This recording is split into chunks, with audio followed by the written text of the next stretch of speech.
The song Get Back, when you were recording it, Yoko was in the studio. And every time you sang Get Back, John accused you of staring at Yoko.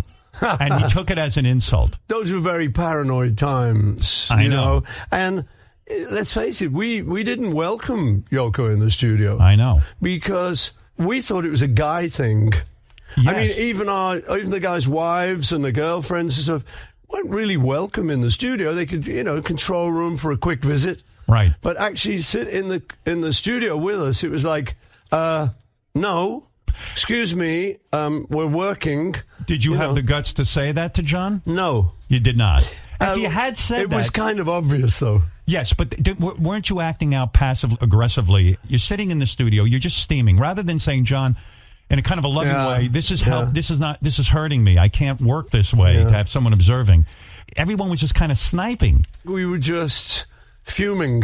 Right. Well, and sulking and being kind of, Did John ever say, look, I'll bring it? He didn't ask permission to do it. No, he didn't. The thing is, it was really just the initial shock of Yoko sitting on one of the amps. Right. Excuse me, that's my amp. Yeah. She couldn't use a stool. Oh, I think it would be mind-blowing, Paul. It was mind-blowing. But later on, we suddenly sort of thought, you know what? John's in love with this girl.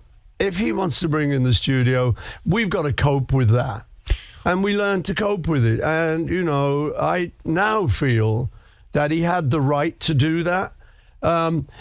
It might have been better if he'd been a little bit more diplomatic and sort of said, hey, guys, I'd love her to be, I really love her and I just want to be near her all the time. Right. But we had to figure that out.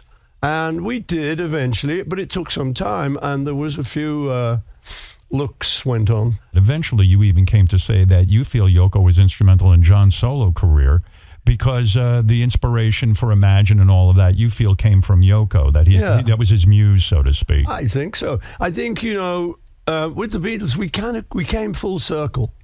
And so when we broke up, it was the right time for us to break up. You were young guys. You needed to go off on your own. And he'd found, as you say, Yoko, his muse. And she was taking him in a completely new direction.